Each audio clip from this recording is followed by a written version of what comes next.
pregame show. If you missed that conversation, it was sensational. I thought Nate was great. We're going to replay that today at 5:20 so you can hear it. It's going to be a special night Sunday at Moda Center. Luke Walton is on staff with the Pistons. They'll be in town. Tip-off at 6. You can get tickets visiting trailblazers.com. And then tomorrow at 4:20 on the Trailblazers pregame show, I will talk with Larry Steele. So Bill Walton night coming up on Sunday. Lori Walton will join the show, and she'll talk with us here in about 20 minutes. And then we're going to be joined by Celeste once again from Harem as we continue with What Women Want. That's going to be at 4:20. And then we'll hear from Nate Walton, who's going to join the show, and you'll hear his conversation at 5:20. If you want to reach out to me, you'll find me on social at Chad and Rip City. You can also call 503-248-0620. Now, I want to start with this. We've got our 50-50 raffle, which is going on right now, benefiting ALS Northwest. It's powered by our friends at Coors Light. And what I want to ask you is to join me right now in the fight against ALS as we continue to search for a cure. You can go to our homepage, RipCityRadio.com, scroll down to the 50-50 icon. If you click that, it will take you to the raffle page. You can buy 400 tickets for 100, 100 tickets for 50, 25 for 25, and 5 for 10. And I don't care how many you buy, every dollar counts. ALS Northwest it's important because it helps families bridge the gap for the things that the insurance doesn't cover. And that helps gives families, peace of mind. It could be a power wheelchair. Maybe it's alterations to the doorways so that you can get the chair in and out of the house. There's a lot of different things that come up. And ALS Northwest really helps these families and provides them with the support they need, especially in the beginning stages when they're coming to terms with ALS. It's brutal. Now, my grandfather on my mom's side, my grandpa passed away from ALS. I never heard my grandpa speak. He can make, groans or moans to get our attention. And he would use a typewriter that was next to him in his chair that he was in. But I never got to hear my grandpa speak or walk. I never saw him walk. He was perfectly healthy until he got hit with the disease, and then it ravaged his body. And then I saw the pain and the difficulty my grandma went through caring for him. She got him up every morning out of bed. She would roll him into the bathroom, shave him, bathe him. She would prepare his meals. She would feed him. Everything he needed, she took care of. There's a lot of work that goes into caring, for those who have ALS. And then also our colleague, Mike Lynch, who worked with the Trailblazers. He was diagnosed last year, not even 40 years of age. And he was on the Trailblazers radio network, and now he's not. And that's what inspired me to really start this pursuit of trying to benefit ALS Northwest. So I'm asking you for your help to join me in the fight against ALS. So please go to RipCityRadio.com, scroll down to the 50-50 icon, hit that, and you can purchase tickets. We just put a post up on all of our socials, 620 Rip City Radio. If you want to use that and the QR code, you can do that. Now, you can purchase tickets all the way up until just before midnight, March 11th. And then I will announce the winner of the raffle on the RipCityDrive the following day on March 12th at 5. So you can purchase tickets up until 11:59 on the 11th. Go to our website to hit the 50-50 icon. Just scroll down. And the 50-50 raffle for ALS Northwest is powered by Coors Light, our friends there. And thank you for your help. I appreciate it. I really do. And this is important. And so I'm asking you for your help. So please, please, my friends, purchase tickets. And if you are someone in Southwest Washington like myself, you can't buy them in Washington because of the rules and the laws and the regulations that go with a raffle. So you've got to be on the Oregon side, but that's an easy fix. Just think of it like it's old school, where you're cruising over the I-5 bridge. You're going to hit Jansen Beach to pick up your sports action ticket over at Plaid. Just drive over, buy your tickets, and then you're good. So please, please, please step up. And we still have a few days left, and we'll announce the winner on the 12th. All right, Lori Walton's coming up here at 3:20, but I want to talk some Trailblazers and what we saw last night. I mentioned Peyton Pritchard. He had 43. He hit 10 threes. Derek White had 41. He hit 9 threes. It was a three-point party for the Celtics. Now, to put that in perspective, 23 made threes by the Celtics. The record for threes against the Trailblazers by a team is 27. That was set by the Warriors a couple of years back when they put up 157 points. 27's the number. Celtics hit 23, and the most threes by an individual player against the Trailblazers in a game was Kyrie Irving. Back in 2015 when he was with the Cavs, he made 11. So Peyton Pritchard was right there with 10. And it was very annoying to see a guy from West Linn and from the University of Oregon carving up the Blazers last night. Peyton Pritchard is cool, and he's a great ball player. Love to see the success he's had in Boston. He's got a championship, but he's on a different team than the Trailblazers. I got to admit, when he's out there playing and doing what he does, he's very annoying. So that was very difficult to watch. Now, the player I want to talk about and focus on for a moment is Jabari Walker. Because some of you may not know this, but I've seen it firsthand, as has Shacker and everyone else who works long hours at Moda Center throughout the season. So if you think about Jabari Walker, he's a role player, but he's not a regular part of the rotation. So he doesn't know night to night when he's going to play, how often he's going to play, how many minutes he's going to get. So he can have stretches where he plays a ton, and then he'll have these stretches where he doesn't play at all. It's very difficult as a young player to latch on and continue to grow when you don't know when you're going to play. It's brutal. It's not easy. Well, what I've seen throughout the year at Moda Center, and this is after the game, I sit up in section 113 doing the postgame show with Travis. Well, the fans have already left the arena. The players have probably already exited the locker room and they're on their way. And yet, out of the tunnel comes Jabari Walker. Still got his jersey on. He has a couple of staff members with him.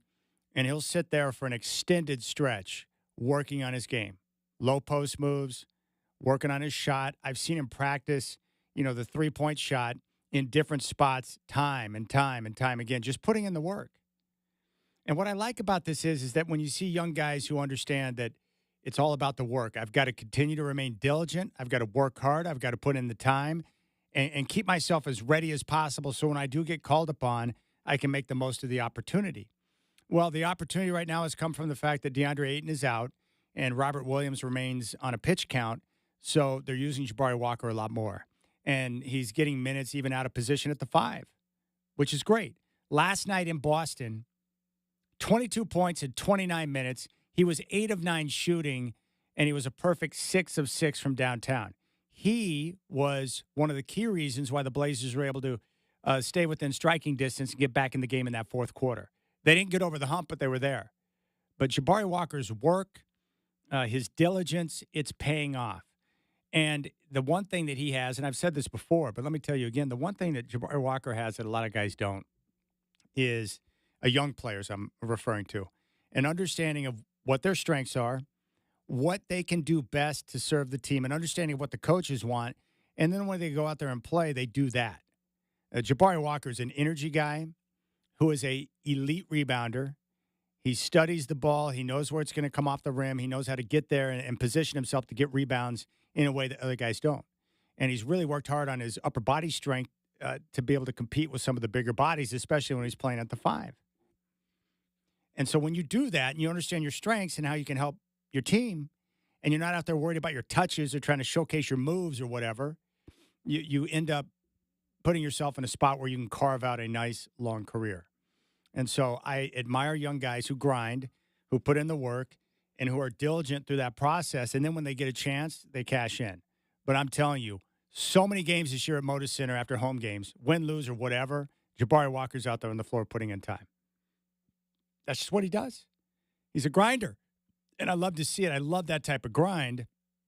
And Jabari talked about the shooting. His 6 for 6 from downtown, 8 of 9 from the floor. As you would imagine, he's pretty happy. Take a listen. It's amazing. I've been waiting for a night like this. I shoot so many shots in the gym. Spent a lot of time just preparing on all those shots that I worked on tonight. So it just felt great to see it go through. And once I got a rhythm, it just felt like I was in the gym in practice. So it was amazing. Yeah, he knows the work he's putting in. Now, Jabari also talked about the opportunities he's got right now with guys out. He gets a chance to play. Sometimes it's out of position, but he shared his thoughts on the opportunity, but also how things change up when he's at the 5. I know that there's opportunity in certain points during the season, so just try to stay in the gym, try to keep my head high. I played a lot of the 4, so different role tonight than, Wop's been at the 5, and sometimes I'm at the 5. I played the 5 as well today. Those are completely different mindsets, so They had Al Horford on me. He was playing the 5, and they switched to guard once I got hot. So I'm just reading those different scenarios, and yeah, just trying to expand my game. Read the closeout. If it's open, shoot it. If not, pass it. Make the simple play. What is your mindset when you're playing the 5? How different is it? Get these guys open. We got some amazing scorers. So it's about them. I'm more about the team with the 5. I just want to be a big body, set strong screens, and if I get it on that roll, then I'm a good passer. So I like to look for everybody else. Yeah, love to hear that. Love to hear it.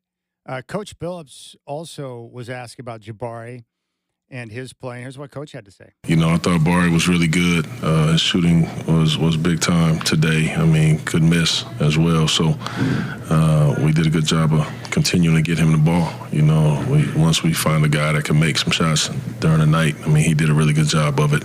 Thought he did a good job defensively, too, in the game.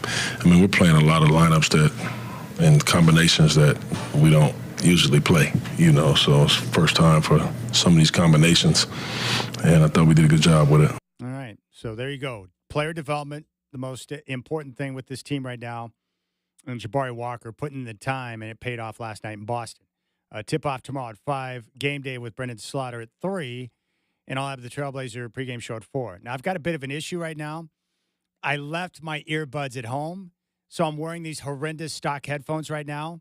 I can barely hear hair out of them, and within 12 minutes, I have a headache. So I'm going to go scour around for some proper earwear, and then we're going to talk with Lori Walton coming up next as we prepare for Bill Walton's celebration night, which is Sunday at Moda Center against the Pistons with Luke Walton on staff. He'll be in town, and it's going to be a celebration of life of Bill Walton. And you can get tickets. Go to trailblazers.com.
All right, Rip City Drive.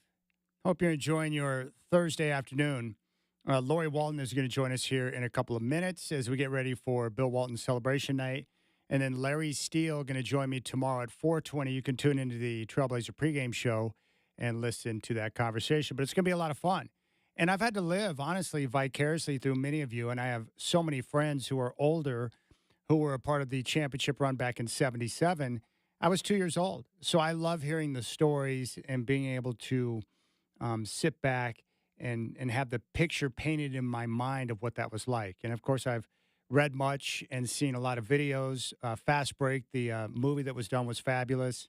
And so I love getting a chance to celebrate that. We're going to do it again on Sunday night. And joining us right now is the wife of Bill Walton. It's Lori Walton, who's on the Rip City Drive. Lori, I want to say thank you for coming on the show and taking time to talk about Bill.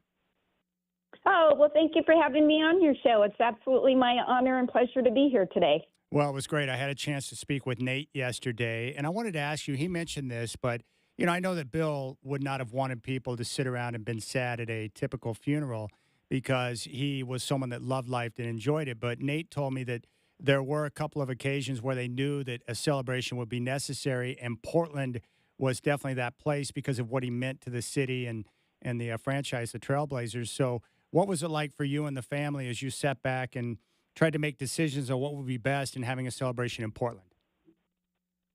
Well, first off, on behalf of the entire Walton family, I'd like to thank the Blazers and the Blazer Maniacs for all their love and support.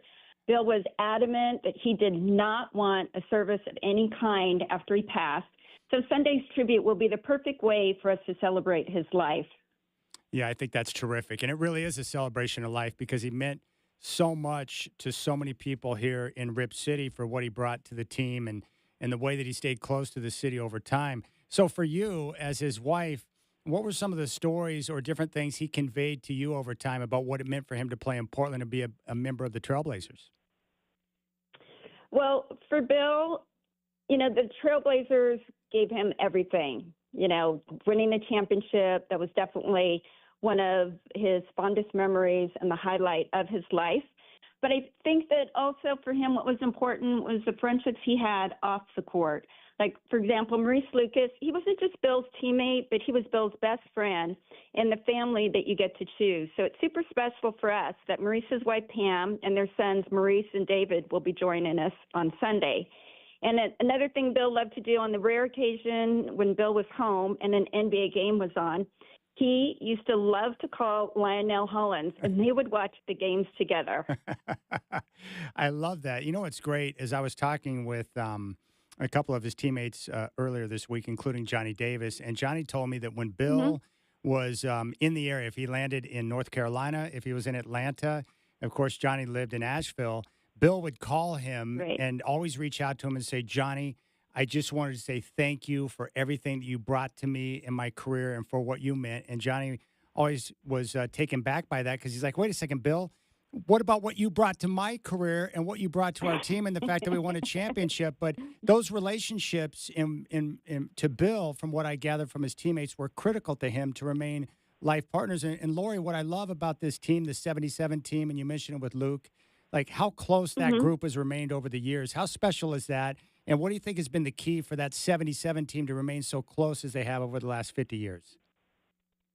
Well, definitely winning the championship is, I'm sure, the reason why they did stay so close. You know, my guess is that it's impossible to describe how special it is to be on a team that wins a championship. But, of course, an amazing bond is created as a result. And I'm so grateful to ESPN for doing a 30 for 30 on Bill and bringing together the 77 Blazers to film a segment. You know, that reunion that they had showed just how much love, respect, and admiration that Bill had for his teammates on as well as off the court. And, you know, Bill always said that Jack Ramsey was brilliant in putting together a team. Jack never panicked when they didn't play well. He said Jack didn't haphazardly change strategies after a loss, but he stuck to his game plan and continued to just have the team master the execution of their plan. You know, Lori, one of the things I admire most about Bill was how he overcame the difficulties with his speech to become a dominant broadcaster, and now he's a legendary broadcaster and a player. How much did he enjoy the broadcasting of basketball games, both NBA and college? Well, To me, Bill's ability to overcome his stuttering was his greatest achievement. And I don't think I it got agree. really enough attention. I mean, for him, basketball came very easily. He loved it. School came easily to him. A lot of people don't realize he was incredibly bright. Like when he took the LSATs to go to law school at Stanford, he scored in the 99 percentile. And Bill had a real love for learning and education, but stuttering was by far his greatest achievement. And it was something that he practiced all the time. Like I know a lot of people think that he just showed up for a game and just said crazy things on TV, but that was not the case at all. He would read out loud. He would practice what he was going to say. And he also, one of the tips he would give people who are having problems with speech is he would chew gum. And I know a lot of times people think, oh, God, it's so rude to chew gum when you're talking to someone. But that's the way that, he kind of warmed up his mouth because he said, one of the challenges people have with stuttering issues is that their jaw tends to be kind of tight. So you have to do whatever you can to exercise those muscles in your mouth.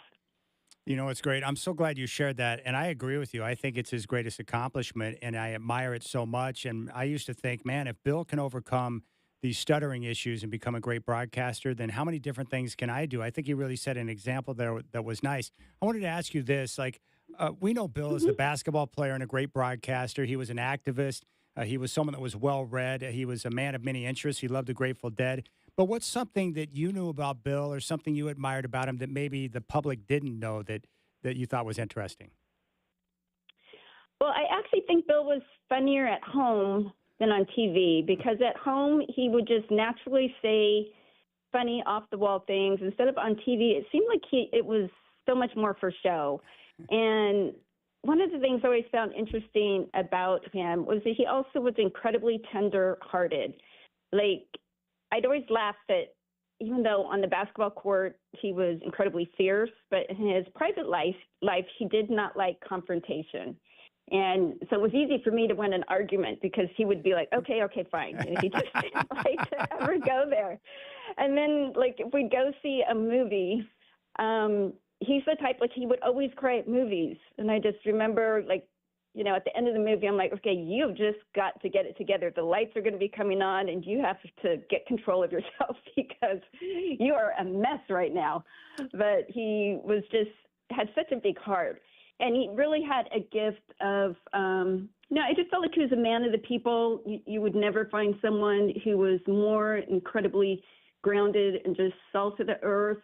He had a great gift for making everyone feel special. He had an incredible memory, and especially for names and dates. I mean, he was so good about remembering people's names, and we'd always run into people, and they'd say, oh, Bill, just be like a fan or somebody, and they're like, Bill, I met you at the Portland airport in 1982. Do you remember me? And then crazy thing is, he, more often than not, he would remember these people. That's so great. Does it help you? Because obviously he was your husband and your life partner, and we're never prepared as humans for the loss of human life. But does it help your heart in your healing process to hear from others and how much Bill meant to them and the difference he made in their life? Does that help you through this process? Oh yeah, definitely. I don't think you ever get over the loss of someone. You just get through it. Yeah. And for me, hearing the stories and especially seeing so many pictures of him when he was happy and healthy, it makes all the difference. Truly, it does. Speaking of his health, I ran into him. I want to say it was probably back in around 2012. It was over 10 years ago. I ran into him at Moda Center. He was there for a game, and I asked him how he was doing, and he was over at the water cooler. And Lori, he turned around, and he had a smile that I hadn't seen in years. And he said, "I'm feeling great, Chad. I have my life back. I can move." And he had some type of procedure on his back, which had alleviated a lot of the pain. And I know he had gone through some dark days with the pain and the injuries he had suffered. But had he reached a point to where he was able to enjoy life once he got the procedure, which alleviated some of the back issues he had, to where he could enjoy life? Yes. He had his back surgery in 2008. And the years leading up to his back surgery, I mean, he was just in so much pain, the last couple of years. And then he was really freaked out about having the surgery because probably more than half of the surgeries that he had in his life were not successful. And he was terrified he was going to go through this huge operation, and the recovery from back surgery was going to be very long. So he was scared of the surgery, thinking, God, if it doesn't work, what am I going to do? But he was kind of at the point where he didn't have a choice because he was in so much pain. He couldn't get off the floor. He literally couldn't do anything. And, and I told him, like, you have to have faith, because if you don't believe the surgery is going to work, then there's no point in having it. So he went ahead with the surgery, and thankfully to Dr. Garfin and everybody at UC San Diego Health, they were amazing. They took wonderful care of him. It was a long, long journey back to 100%. It took probably about a solid 9 months before he was actually felt like, he was done with physical therapy, and he was done with, being in pain and all that. And, the one problem with Bill when he has surgery, like most people don't like doing physical therapy, he loves doing physical therapy.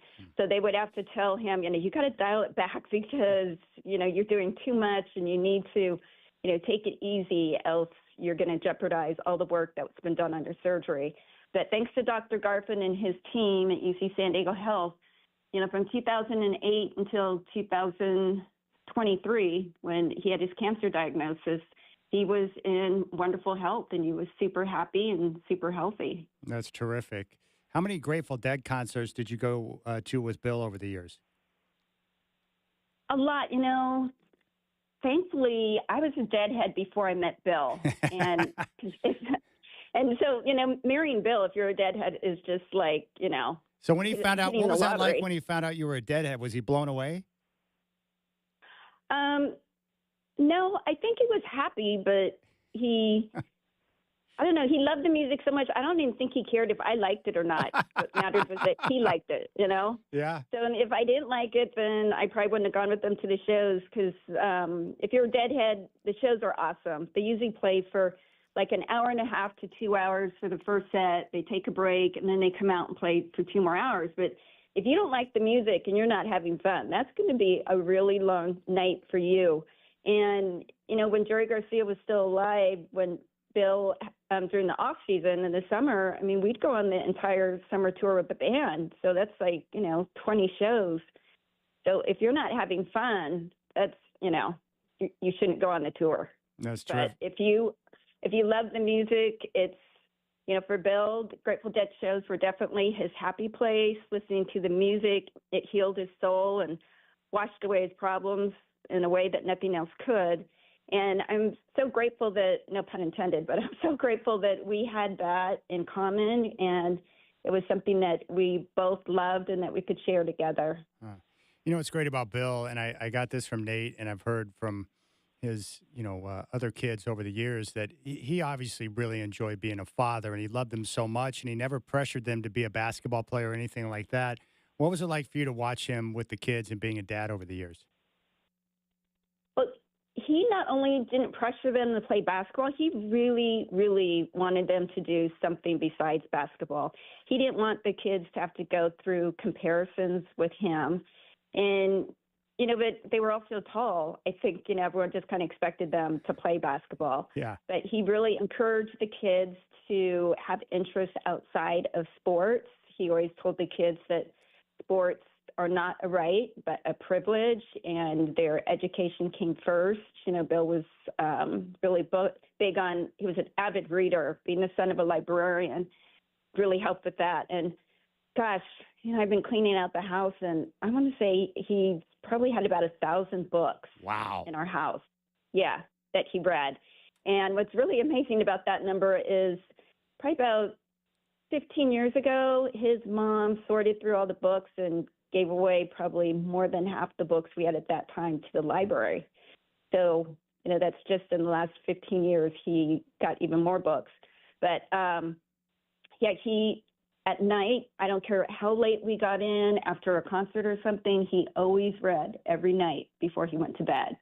And when he was in the hospital and he was so sick, and he couldn't even read at that point, but he still wanted books on his bedside table at the hospital. So, thankfully, he he was so good with the boys about not making them play sports, and he wasn't like those crazy parents on the sidelines of, the games. And and I remember several of the kids' college coaches had said to Bill how much they appreciate him not telling them, how to do their jobs. He just was not an interfering parent like that at all. That's really cool. Did you come across anything interesting as you were cleaning up the house and going through his stuff that maybe you were unaware of or something that caught your eye?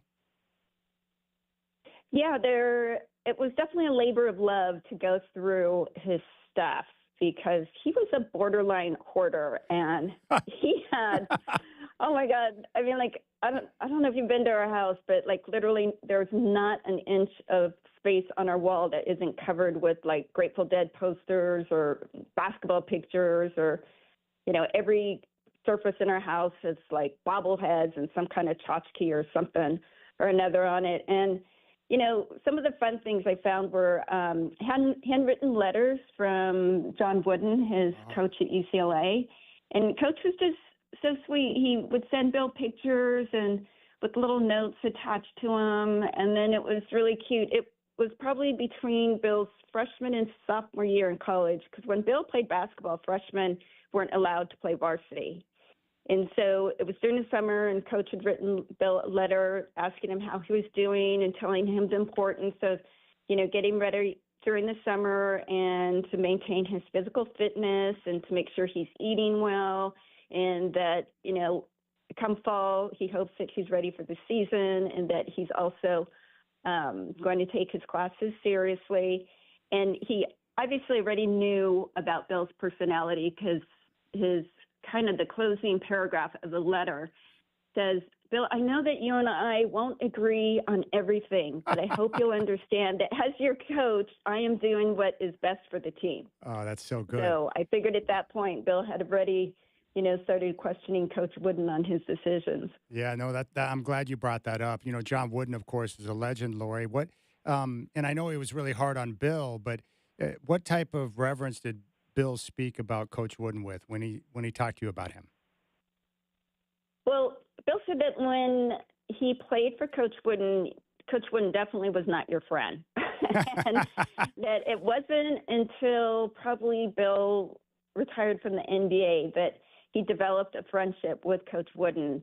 And in fact, there are a lot of times when Bill was home and he wasn't working, that we live in San Diego, which also Greg Lee, Bill's guard at UCLA, also lives in San Diego and was one of Bill's best friends. So Bill, Greg, and I would get up early in the morning. We'd leave San Diego at like 4:30 in the morning to drive out to LA to meet Coach Wooden for breakfast. And, we did that as many times as Bill's schedule allowed. And probably when we weren't able to go to meet Coach for breakfast, Bill called Coach Wooden almost every day. So that's yeah, great. and it was cute because this is going way back, but it was before cell phones and stuff, and so Coach Wooden had a machine that was an answer machine that was like a tape, and and Coach was older, so it took him a while to get out of his chair and go to his phone to pick it up. So Bill would just talk and talk and talk until like the machine would run out of tape, until finally Coach Wooden would pick up and answer the phone. Or if Bill really wanted to get a hold of Coach, he would ask me to call him because he knew Coach would pick up if I called. But Coach didn't always pick up when Bill called. I mean, you have to have a lot of time, pick up the phone if Bill was calling you, because it's not going to be a short conversation. That's so good. Lori, how did you guys meet? How did you and Bill initially meet? Well, our versions of how we met are very different. He tells everyone that we met at church, which, in his mind is where we met, but we met at a Grateful Dead show, and he considers the Grateful Dead church. So he's right in saying that. But I remember my mom read, he had been quoted saying that in a newspaper article. My mom read it, and she was so sweet. She's like, "Oh, I didn't know you and Bill met in church. That is so nice. I just love that." So I said, "Yeah, we met at Bill's church." So we just left it at that. That's great. How excited are you? Like, what are your feelings going into Sunday night with the celebration? Because you obviously know what he means to the fans here, but are you excited? Is it sadness? Like, what are you feeling as you get ready for this celebration night Sunday?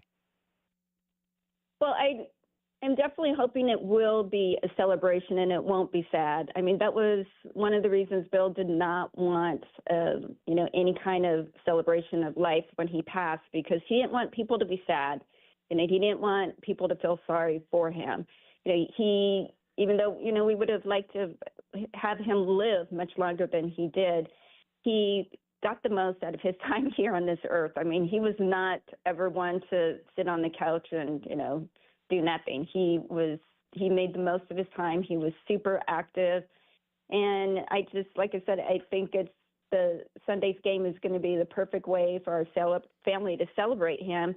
And it will really be wonderful for the grandkids and to have this moment to remember Bill. And what's really cool is, aside from Luke, I don't think the other kids have been to a Blazer game since Bill's number was retired in 1989. Wow. So it's going to be incredibly special for them. That's really cool. I like that. You had mentioned relationships. The one thing I think is special, I'm good friends with David Lucas, and I think it's pretty cool that the friendship that that Bill and Maurice formed. Look at what happened because of the beauty of that relationship. Now you have David, who's close with you, who's close with his sons, and so that friendship and that love continues. Isn't that beautiful? I think it's awesome.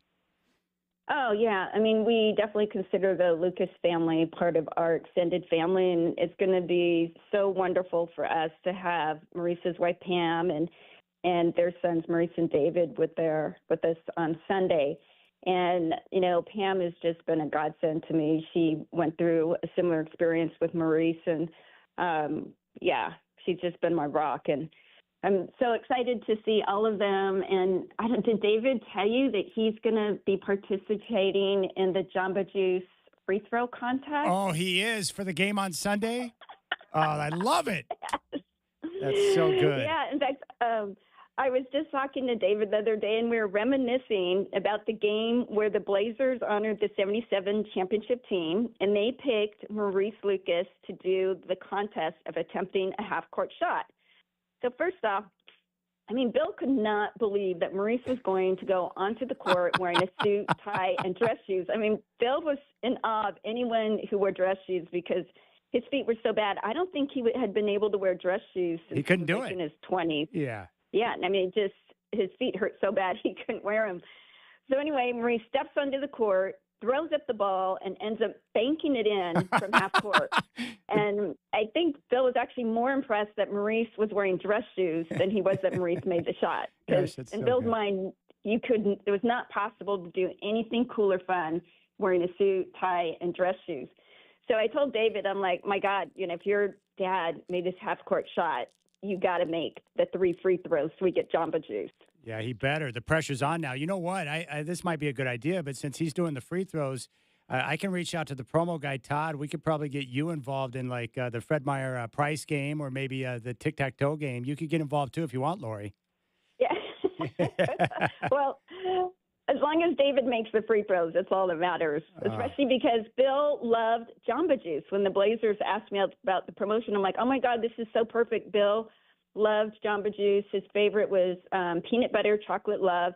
And, bless his heart, when his cancer came back, the last thing he was able to eat was a Jamba Juice.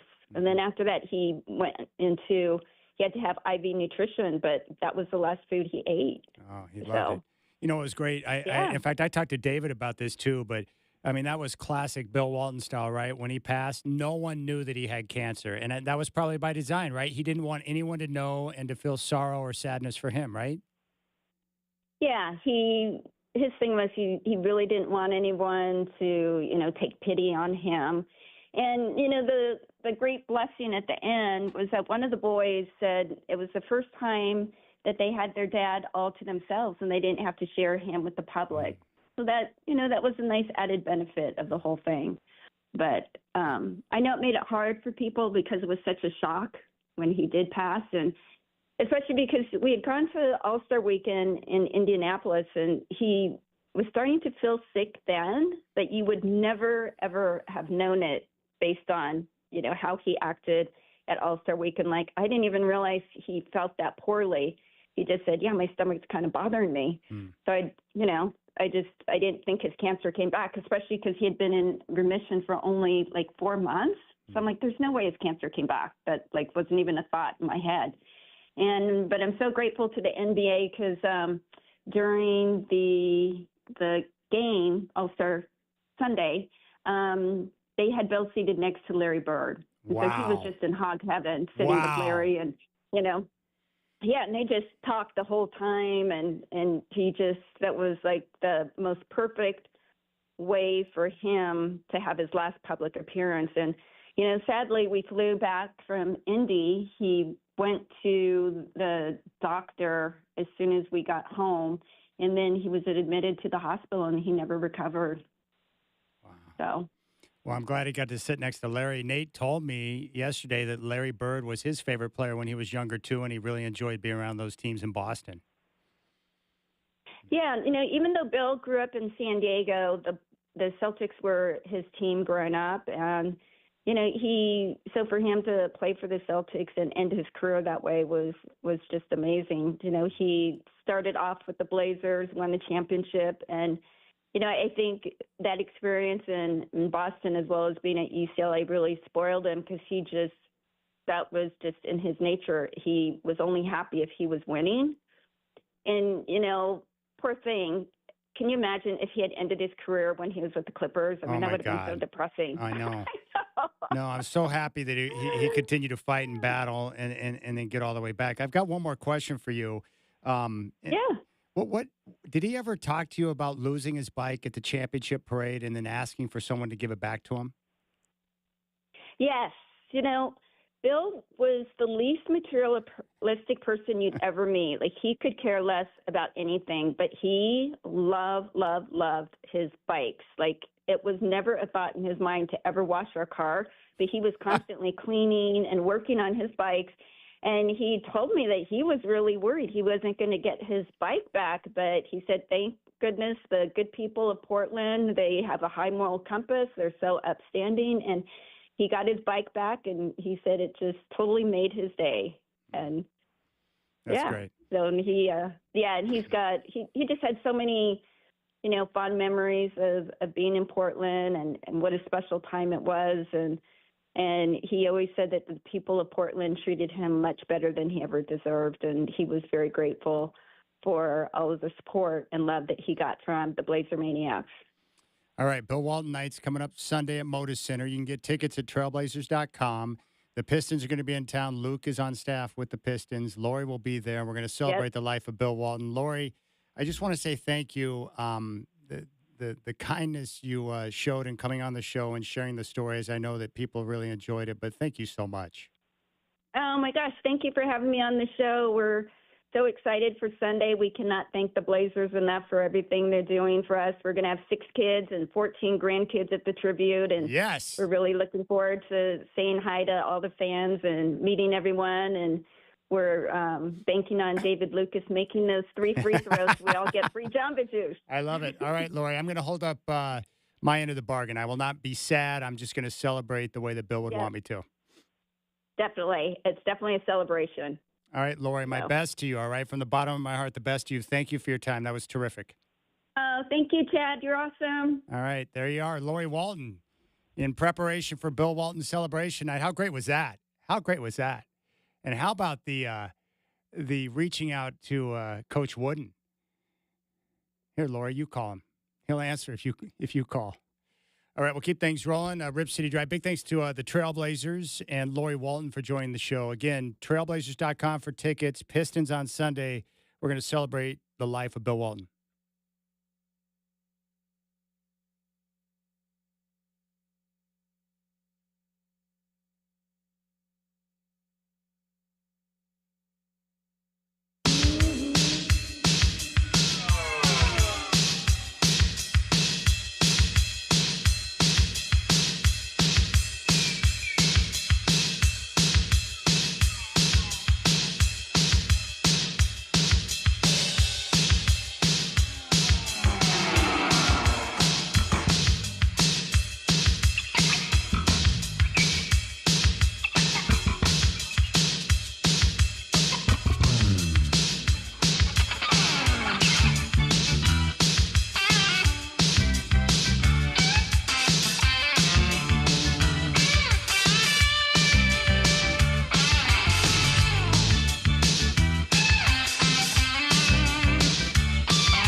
All right, prepare yourself. This is going to be a very short segment. All right, there you go. We'll come back, and we're going to be joined by Celeste Trapp in studio at 4:20, and we'll react to the Lori Walton interview next on the Rip City Drive.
All right, big thanks to Lori Walton.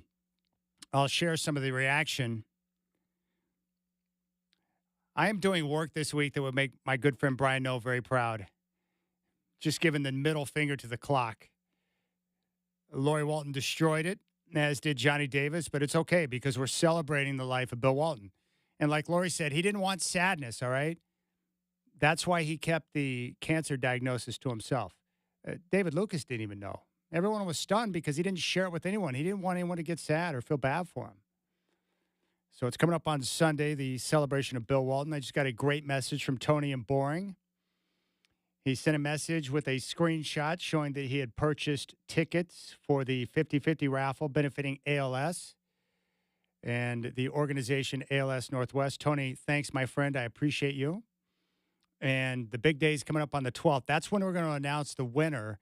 But you can buy tickets all the way up until 11:59 p.m., right before midnight on the 11th. So go to our website, RipCityRadio.com, scroll down, and you'll find the icon for the 50-50 raffle. Hit that, and you'll be able to find the link to purchase tickets.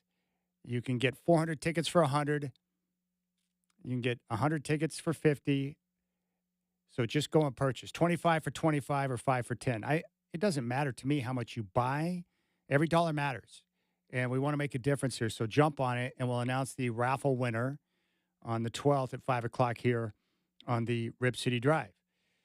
Tomorrow, I'll be interviewing and talking with Larry Steele at 4:20 on the Trailblazer pregame show as we continue our preparation for Bill Walton's celebration night. My good friend Brian Hubbard reached out. And this guy is one of the longtime listeners. He's been with me from basically the beginning of my unsatisfactory radio career in Portland. Brian, I love you, buddy. He's out in Hubbard. He says, "Oh, my goodness, Chad, that was so outstanding talking to Lori Walton. You always do well with these famous interviews. Much appreciation revisiting my senior year in high school when they won it all. Thank you so much." And he went on to say, "Your ability to ask the right questions and know your interviewee is awesome. So appreciated in the Portland community."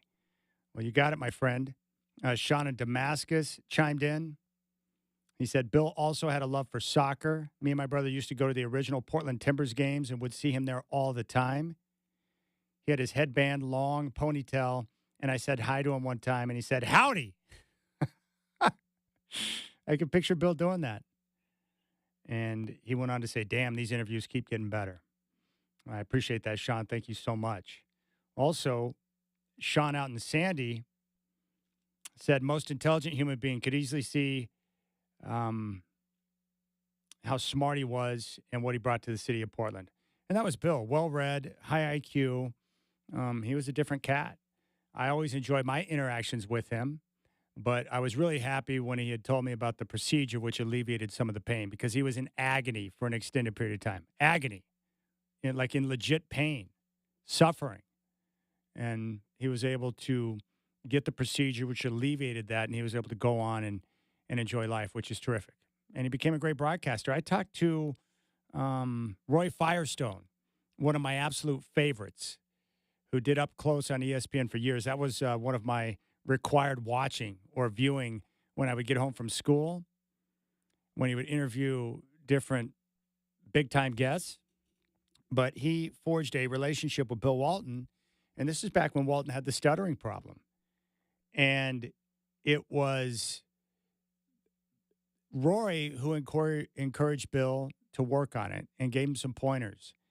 And then from there, it took off, and Bill mastered it, and he became a dominant broadcaster, which is incredible. It truly is incredible. So love hearing those stories.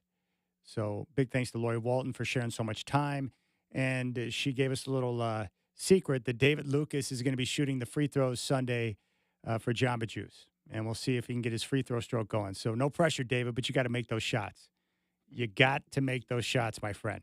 All right, Trailblazers coming off a loss last night in Boston. An annoying game because we saw Peyton Pritchard go wild. 43 points. He hit 10 threes, matching a Celtics franchise record, and he was on fire. And Coach Billups talked about the Boston shot making.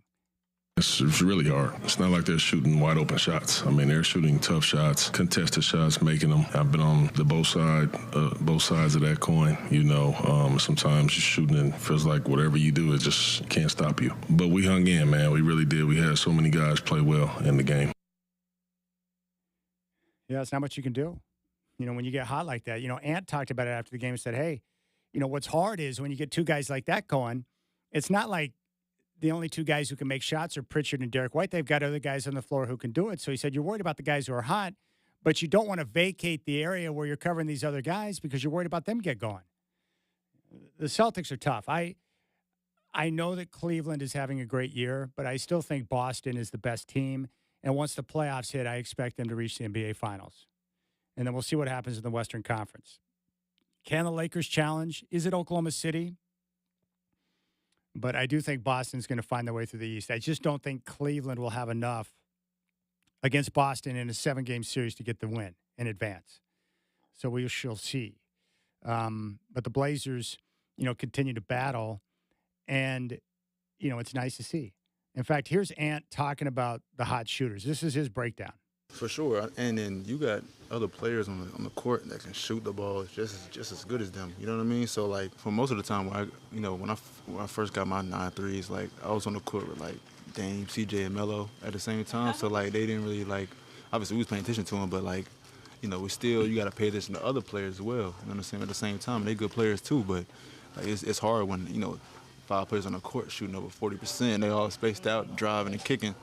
Sometimes you're just going to lose that person because you don't want this person to get a 3. You don't want Hauser to get a 3. You want Al to get a 3. So that's what makes them hard to guard. Yeah, that's the issue. It was tough to watch. But they continue to fight. They put themselves in a position there in the fourth quarter, but they just didn't have enough. And that's what the Celtics do. When they start hitting threes and it comes in waves, you just got to hold on for dear life and hope they start missing, and then you can make a bit of a run. And they did that in the fourth quarter. And here's more from Coach Billups. The shot making that they have and the ball movement that they have is really elite. And then you go out there and you say, all right, they're going to make some shots. Don't get discouraged. Just hang in. We did that. Thought our guys did a really good job of that. Came a lot of rebounds out there that we just couldn't get. Some of them were bad bounces. Some of them they just outworked us for it. But, man, I'm so proud of these dudes for just scrapping and hanging in. I really am. All right. So the Blazers back at it tomorrow. They'll finish up the road trip in Oklahoma City against the Thunder. And then they're back home to take on the Pistons on Sunday. But like I mentioned before, they've already won 4 games on the road trip. So regardless of what happens, it's going to be a success. Regardless of what happens, it will be a success. You go 4-3 on the road trip, you lose the final 2 to Boston and Oklahoma City, you got to feel good about that. There's no question about it. You got to feel good about that. And for Coach Billups, I don't know what the future holds. I don't expect him to be back in Portland next year, but with the way this team is playing, with the way the young guys have been developed, and the way things are coming along, he has put himself in a position where he's going to be fine moving forward. Whether it's here in Portland or elsewhere, Coach Billups is carving out a pathway for himself. And I'm happy for him because I like Coach Billups. And I know there are Blazer fans who don't, but I respect him. I appreciate what he's brought to the franchise for a couple of different reasons. One, when he took over, he had no experience as a head coach. That's tough. 2, when he took over, he was hired by one GM who was fired, and another GM took over in Joe Cronin. So the plan and the philosophy and the focus changed. And throughout his time as he was learning on the job, Coach didn't complain about the path or the plan of the franchise. He just continued to grind. And now that they've acquired young players and those guys have developed, now we're starting to see the results. And Coach Billups is getting better in terms of his understanding of the game, how to coach a game, how to work with the players, how to get a response from them. And now we're starting to see some of the production. And so I'm happy for him. Even with Shaden Sharp, he benched him, a month ago for poor defense? And look at the response. He's gotten more aggressive. He's been more engaged defensively. And that defensive engagement has helped power and fuel the offense. What else do you want? So big props to Coach Billups. I like to see guys, continue to work. Much like we see with Jabari Walker or some of the other youngsters, guys who continue to grind and battle and find a way to get it done. But all of those young guys, Scoot and Shaden, effective last night. Klingen's had a very good road trip. He had a nice bounce-back game after he fouled out in Cleveland in the game against Philly. We're seeing Denny Avdia, who left the game with that quad injury again last night. He'll be okay. And then Tamani Kamara. So the young guys are developing. The other two guys who don't get as much of attention but have played well in spots are Chris Murray and Jabari Walker, like we saw last night. So it's good. I mean, really, the only question, or the one that seems to come up the most with the people I talk to in regards to the team, everyone loves the young guys, especially Tamani and Denny. The big question is, who is going to be the alpha, the number one? Is it going to be Shaden Sharp? Is he the alpha? Or is it somebody else, meaning somebody that's not on the roster that maybe they can acquire in the draft or elsewhere? That's really going to be the big question. So we shall see. Reminder to everyone, you can be like Tony and boring. Go to our website, RipCityRadio.com, scroll down to the 50/50 icon, hit that, and you can join me right now in the fight against ALS. We've got our raffle, which ends at 11:59 on the 11th, so it's coming up in a few days. You can buy tickets and be a part of the raffle. Every dollar makes a difference. And the most important thing is we're benefiting ALS Northwest. And what they do is provide resources, but most importantly, help bridge the gap for the things that families need that insurance doesn't cover. And I've seen firsthand what ALS does. It's devastating. It's a horrendous disease for the individual that has been stricken with it, but also for the families that have to care for their loved ones with ALS. It's brutal. And so ALS Northwest will help bridge the gap, and we have a chance to help them. So go to our website, RipCityRadio.com, and click on the 50/50 icon, and then you can go and purchase tickets. 400 tickets for 100, 100 tickets for 50, 25 for 25, or 5 tickets for $10. And then we'll announce the winner, the raffle number, on the 12th at 5 here on the Rip City Drive. So again, RipCityRadio.com, scroll down to the 50/50 icon, hit that, and you'll have the link to be able to buy your tickets. All right, coming up next on the Rip City Drive, well, I should say at 5 o'clock, we'll get back to the Trailblazers. At 5:20, you're going to hear from Nate Walton. But up next, Celeste Trapp's going to join me in studio for What Women Want here on the Rip City Drive.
All right, joining me once again in studio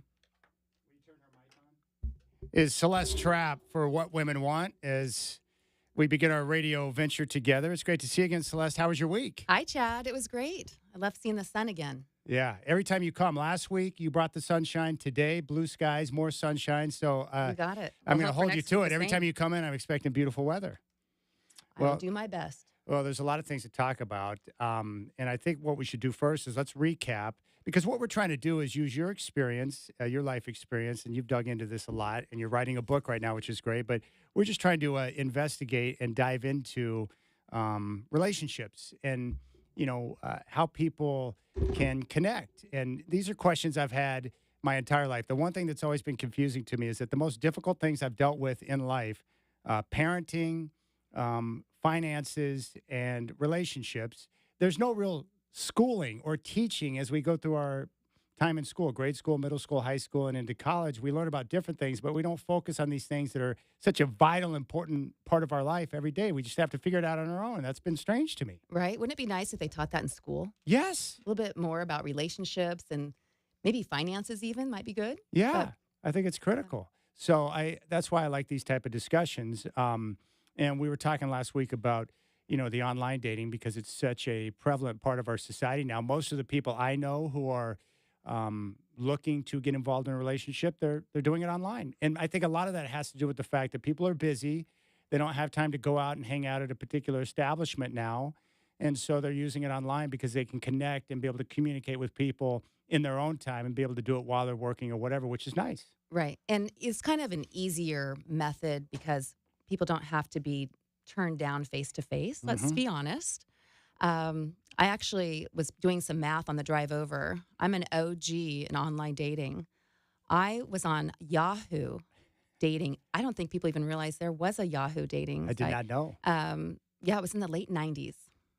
Late 90s. Yeah, That's talking how long it's been 25 along. years. Holy smokes. You are an OG when it comes to Yeah, online dating. totally. I All don't know right, if I need so- that on my business card, but yeah. So let's recap. The one thing we talked about, the first thing people are going to notice, of course, is, when you're on any type of app or website where, for dating, it's the presentation, right? You pull it up and you see pictures. And you were talking about, with photographs, really put some thought into what you're doing to make sure that you at least present your best, right? They don't have to be glamour shots or Right. something that's not real, but don't just put up any old photo. Put some thought into it to make sure you're presenting your best, whatever that may be. That's right. And there's always a joke that the men on dating sites always have a fish. Yes. And it's kind of a joke, right? And a lot of them do actually. And I started thinking about why is that? And I think because a lot of guys don't have their photo taken. Like they might be on the other side of the camera with their kids growing up, taking You're right. pictures, and they don't have any of themselves. They get to go do their profile and they're like, oh my gosh, what do I do? Oh, I caught that big tuna. I'm going to put that on there, right? So it's just kind of a joke, but there's a lot of photos that could use some work, and it would just go a long ways for somebody having more success online. So we'd mentioned last week briefly, yes, owning hair salons. I'm going to say yes, a haircut, but that's not, even if I didn't own hair salons, a haircut goes a long way when you're looking at a headshot on a phone. What And jumps out at you at a picture when you're looking at something online or a profile? Like, what are some of the pictures that jump out at you that you think are good? Well, there's a lot of just poor quality photos. So just having a nice image that has good lighting, Yeah. there's a lot of people taking photos of themselves in their car, Yes. and it's because the lighting is going to be nicer than inside. So finding places, maybe not just in a car, to have photos taken is a good step.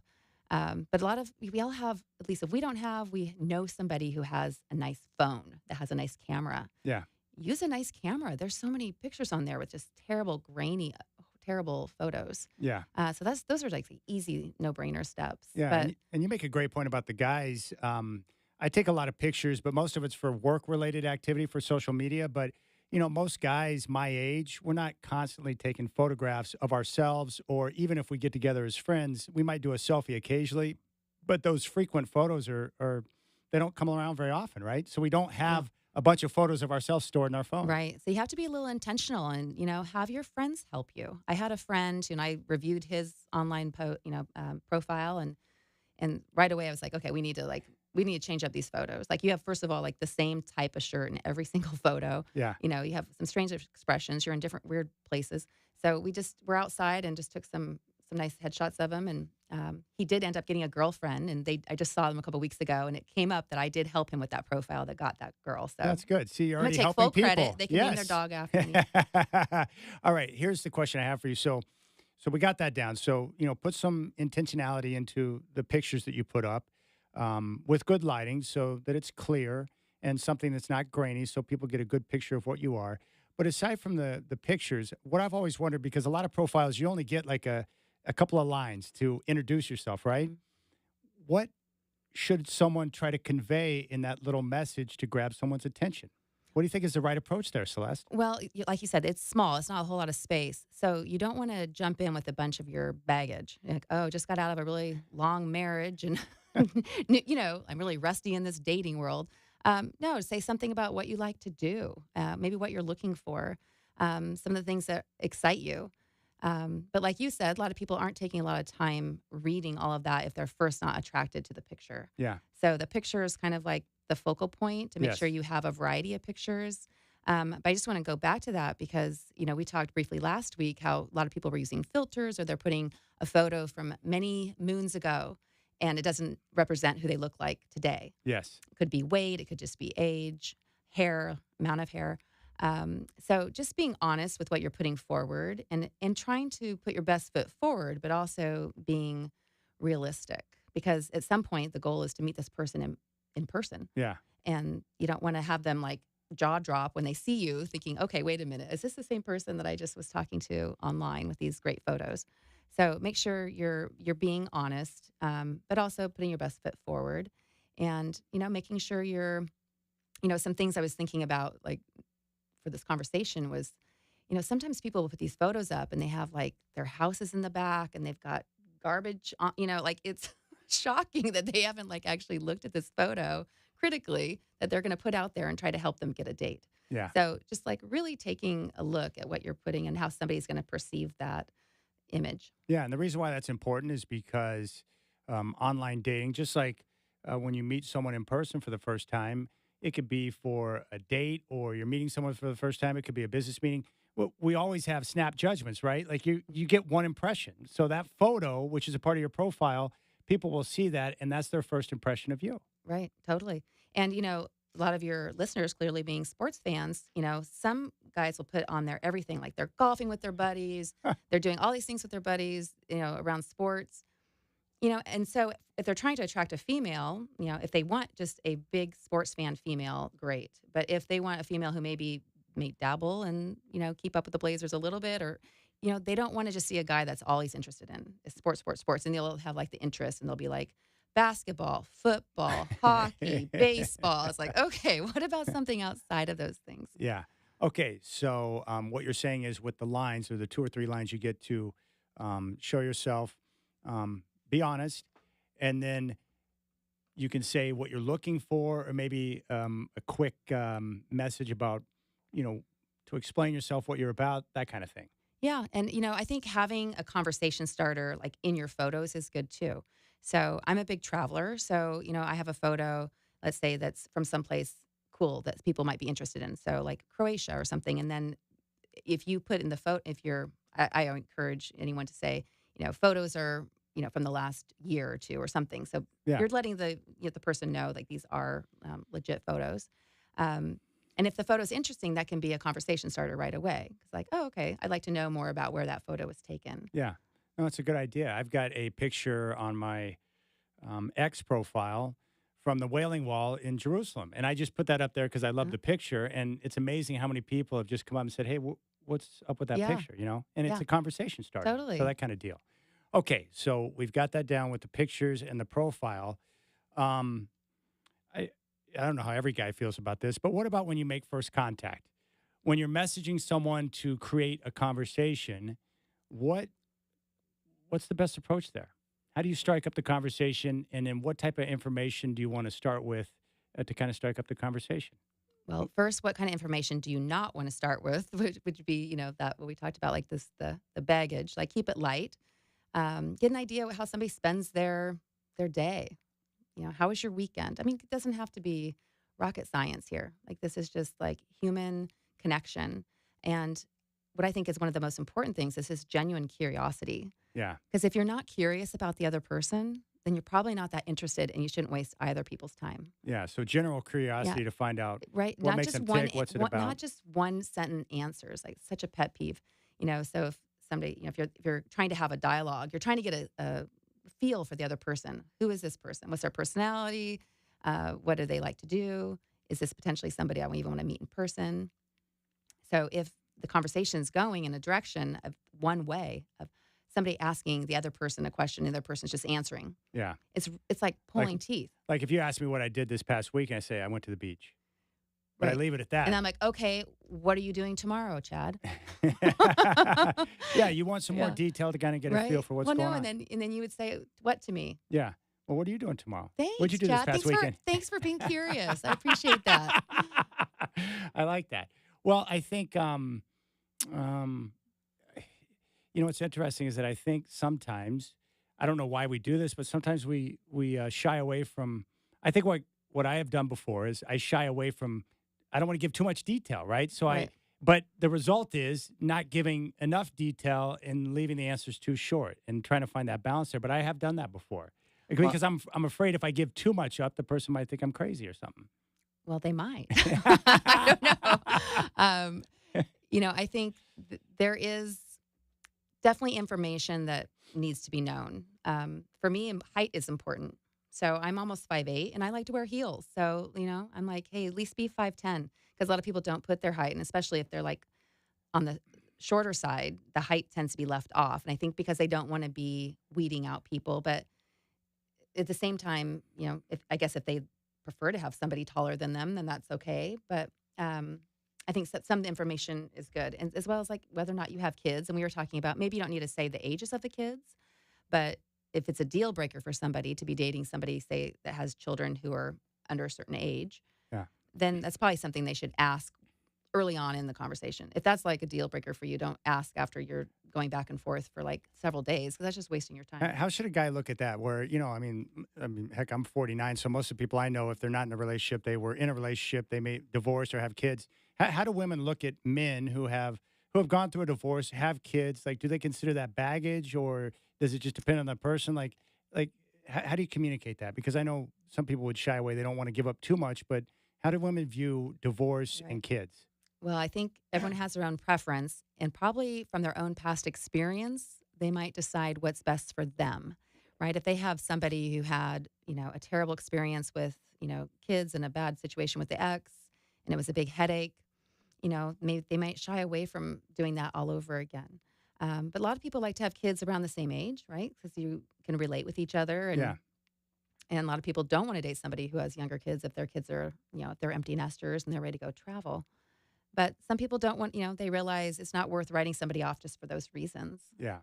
So you might get into it, you find out you really like the person, and then the idea of kids or the fact they have kids is not a big deal. Right. I think you have to have an open mind. I mean, it's real easy to go through online dating and be like, oh, nope. I only date, brunettes and, have an open mind, because sometimes you don't get the whole picture from a photo. And even though you might think I don't date people who have kids or don't have kids or whatever, you might really like the person. And then it's like, okay, actually, I don't mind because this person's great. Well, how do men react to the fact that you are a mom who has a son? They run. Well, I've dated people who have kids, I came into having my son later in life. So a lot of people in my age range, which is a little older than you, have kids that are in college or out of college, right? Yeah. And so even though I have dated younger, I tend to date my age or a little older. So that's just part of the fact of the difference of ages. And so it hasn't stopped people from dating me, but it may not be their ideal. Is the fact that you date people at your age or a little bit older, is that just coincidence, or is that by choice? Good question, because now as I'm getting older, I'm like, I need to start going backwards. Yeah. But I think just being, I think I just always have been more attracted to older men. I don't know. It's maybe they're just more experienced or confident in some ways, or But it's not so much now as I'm older. Yeah, no, it's interesting. Some people age matters, some it doesn't. I just find that very intriguing. Well, I think so. What you're saying is then, if depending on whatever your situation is, you can reveal the information without going overboard and giving some of the gory details, whether it be a divorce or whatever. There's ways to do that to where the way you can communicate what your life is about, your Right. baggage, because Yeah. everyone's got baggage, right? Right. The You got to be question is, how do honest you at some convey point. I mean, you don't want to hold some key information from, but you don't need to do it right away. You don't need to do it in your profile necessarily. You don't need to do it on the first date or the second date, depending on what the information is. Interesting. All right, good. So complete sentences, detail in some of your answers instead of just one word answers. That's good. Yeah. And then how does that work? Like, if you're communicating online, how long do you wait before offering up meeting for coffee or getting together for the first time? I don't know. People could go on and on and on. I don't understand it. Are do you want quicker action in terms of oh meeting yeah, a person? like just either get on a call or and I don't really start engaging with too many people anyway. But yeah, you need to. I mean, who wants to spend a lot of time finding out what somebody did over the weekend that you'll never want to have a first or second date with? So weeding them out after a couple times of deciding if it's maybe a connection there, and then have a phone call or just have coffee. I would not recommend having dinner. That seems like way too much time to spend with somebody you don't know that Yeah. you want to spend time with. So what do you normally do? Like coffee or something? Yeah, coffee or drink. Yeah. Yeah, coffee or drink. That way you can have conversation. You're not. Yeah. And what's interesting now is so many people aren't drinking.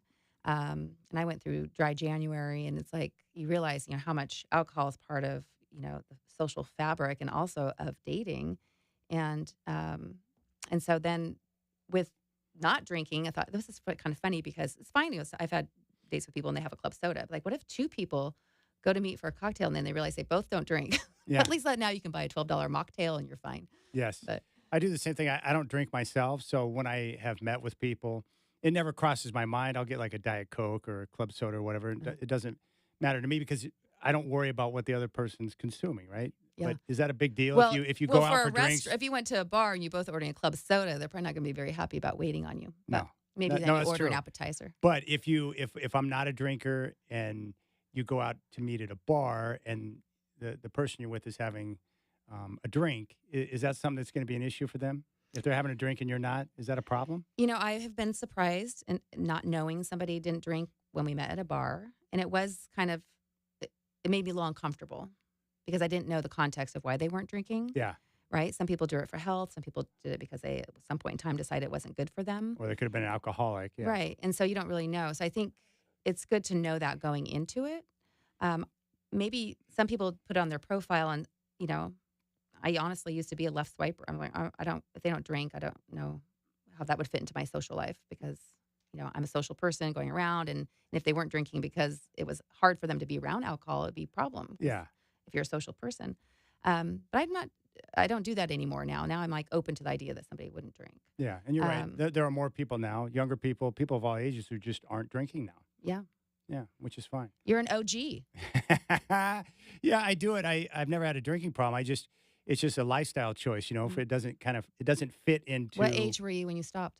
I never started. Oh, So, you didn't? My yeah. brother's like that. Yeah, I never did. I mean, obviously, I had a few extravagant experiences when I was younger, before 21. But once I've always been focused on health and take care of my body, and I've had the same workout partner for 30 plus years. So Wow. I've just never drank, right? So it's just not a big deal to me. And I've never had an issue being around someone that does, or if someone wants to drink, it doesn't Mhm. bother me. I just choose not to do it. So Yeah. it's No, never I been think an it's issue. really great. More people, it's much healthier lifestyle. The bigger issue that I run into is with, like, my eating habits are pretty specific, to try and, for health related reasons. That's been a sticky issue with dating in the past.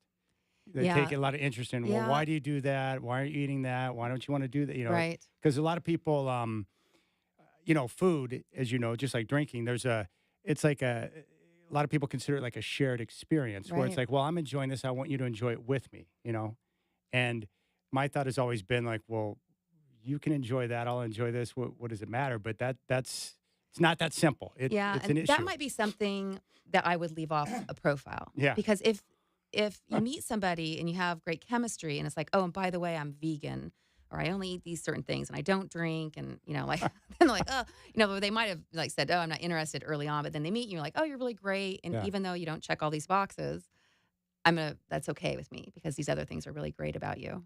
Yeah.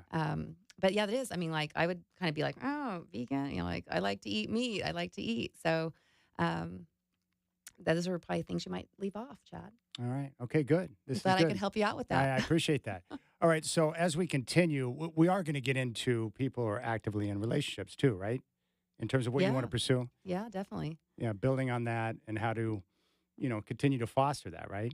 To make sure you don't fall into, as you put it, a rut like many of us do. Yeah. Or many people that getting we know. stuck. Yeah. That's great. All right. Celeste Trapp is with us. Do you have a few more minutes? Sure. All right. We'll come back and we'll finish things out with Celeste. You can reach out to me on social at Chad and Rip City. Phone number is 503-248-0620. The great Nate Walton, son of Bill, is coming up at 5:20 here on the Rip City Drive. Celeste Trapp is in studio.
All right, Celeste Trapp is in studio, and we've known each other for a long time. She reached out to me a couple of weeks ago, and we started to have a discussion about relationships. And she's working on a book and has all these great ideas. So I said, why don't you come in and we can talk about this on the radio show, and you can share some of your insights and stuff. And I'm fascinated by it because, for guys, if we get together and hang out, you're going to talk about sports. You might bring politics into the mix, but at some point, it's always going to get back to relationships, right? It's one of the true tested things to discuss. It always comes up. How are things going? What about your wife? This and that. Guys are always talking about that kind of stuff. They are. And they don't want to admit that they need help, though, right? They don't. No, they don't. And I think I don't know this if it's the case with all guys, but with the people I know, my guess would be that women are probably a little more open to seeking advice. And as you told me during the break, they're a little more vulnerable in sharing with each other, their other lady friends about what's going on. But guys, typically are not going to do that amongst each other, right? Right. I hear a lot of guys say they like to have girlfriends. Yeah. To kind of bounce things off of. So. Yeah, and no, I think that's a good thing. You can reach out and say, hey, what do you think about this? Am I seeing this the right way? And it's nice to have that female perspective. So today we were talking about online profiles, and I think it's important to reset the pictures, the do's and the don'ts. When you have a profile, the picture says so much because that's your first, that's the first impression that's going to be made. So give us the do's and the don'ts right. again real well, quick. There's the basic of photography, right? Good lighting, good camera, that, right? But then also looking at yourself. Like, do you need to be groomed? Do you need a good haircut? Do you need to have your beard shaped? Do you need to maybe get some other clothes besides, your blazer jersey, which is great for one photo, but, try to mix it up in the others. Yeah. Having different expressions, making sure you have a nice smile. Yeah. Maybe not making, goofy faces in all of them, but if you have a funny, goofy personality, show that in a photo. Yeah.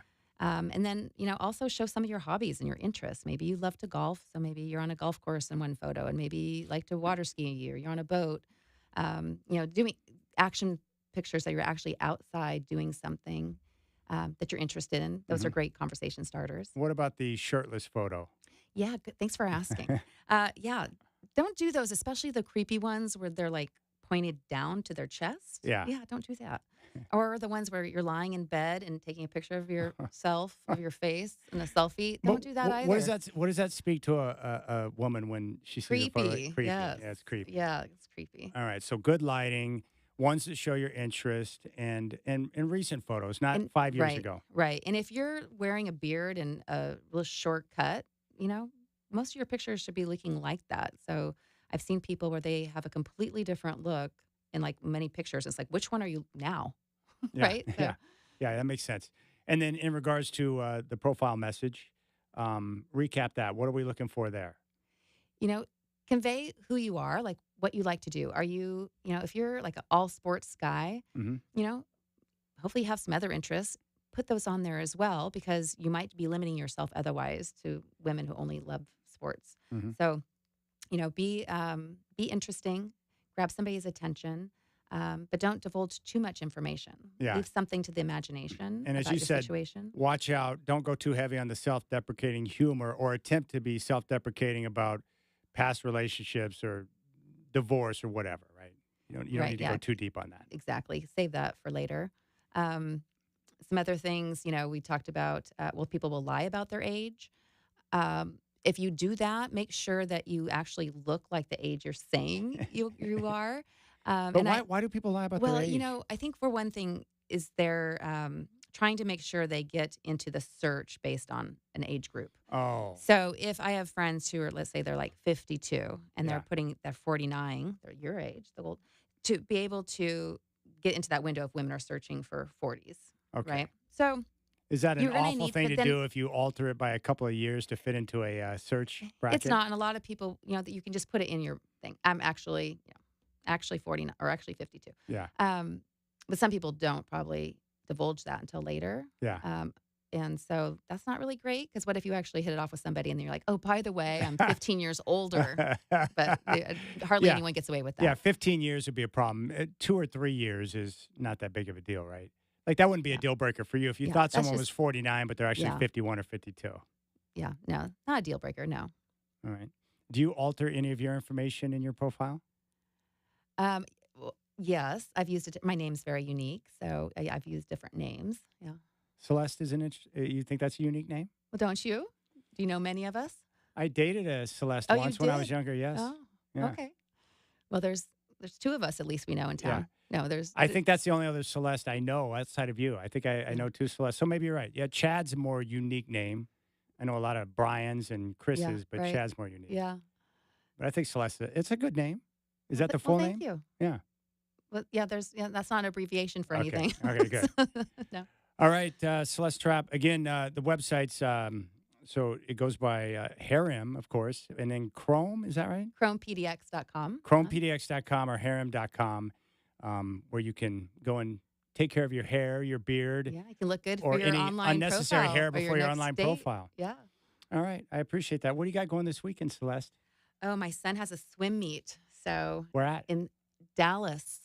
Not the Dalles, but Dallas, Oregon. I was like, wait, Dallas, Oregon. Where in the heck is that? That's a small town close to Spirit Mountain Casino off Highway 22, I think. Is it? Look at you. Yeah. I was like, I kept thinking the Dalles.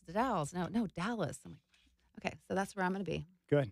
Yeah. Well, I appreciate your time. You'll be back in again soon, and I look forward to continuing the conversation. Looking forward to it. All right, when we come back, we'll get back to the Trailblazers. We'll focus in on Jabari Walker. You got to respect his work that he's put in, and it's paying off. And then Nate Walton at 5:20 in preparation for Luke Walton's celebration night here on the Rip City Drive.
All right, I want to talk about the Trailblazers coming off last night's loss against the Celtics, 128-118.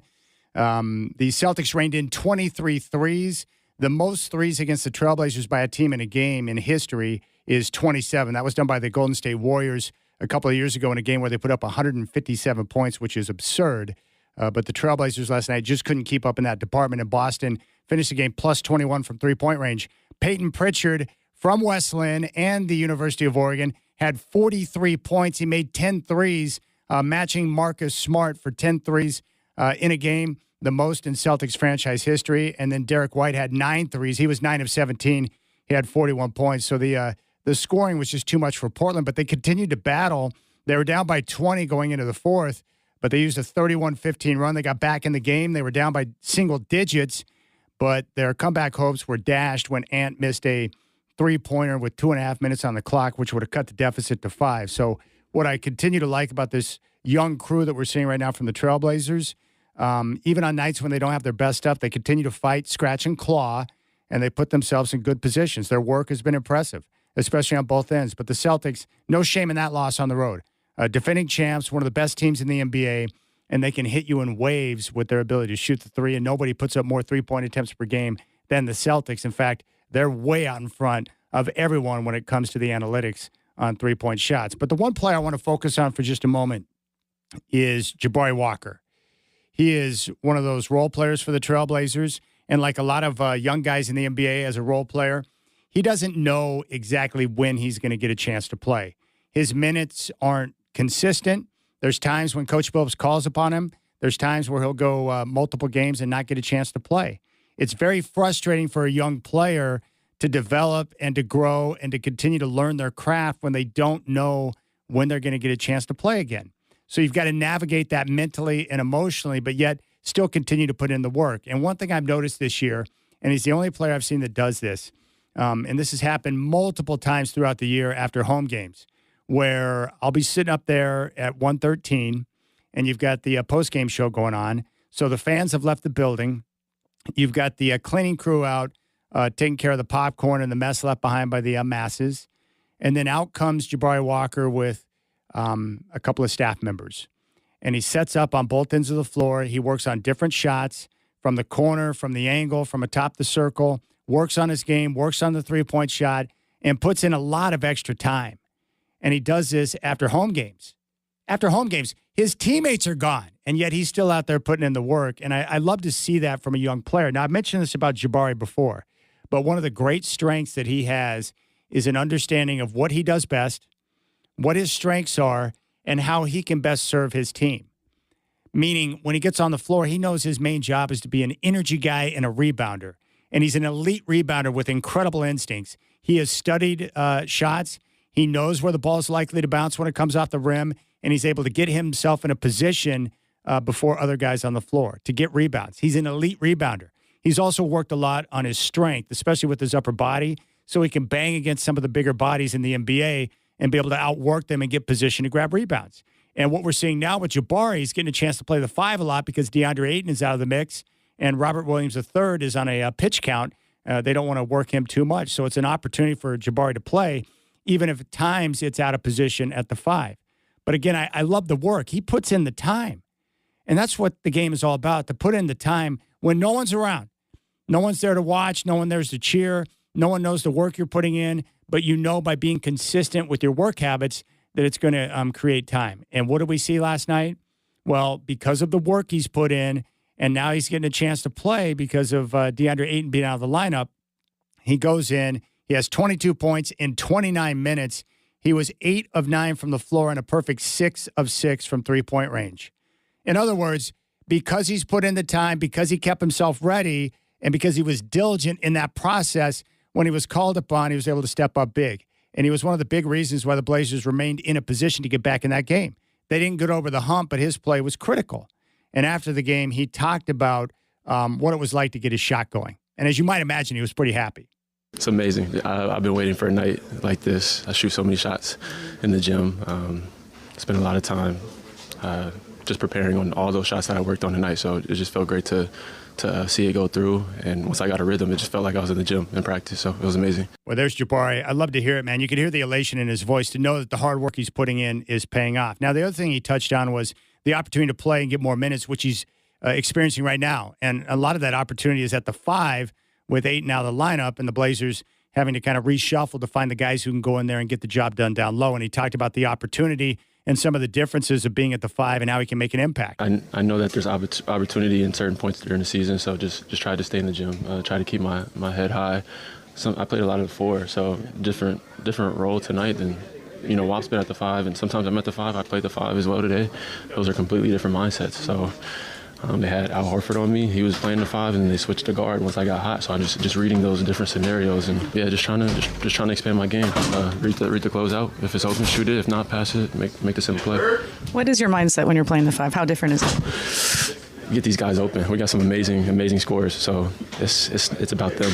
I'm more about the team with the 5. I just want to be a big body, set strong screens, and if I get it on that roll, then I'm a good passer. So I like to look for everybody else. He is one of the good young guys on this team. His work habit, his demeanor, the way he carries himself, like he's exactly what you want in an NBA team to have on your bench. What a terrific player, and he works really hard. Now, Coach Billups was asked about his play and the hot shot making from Jabari.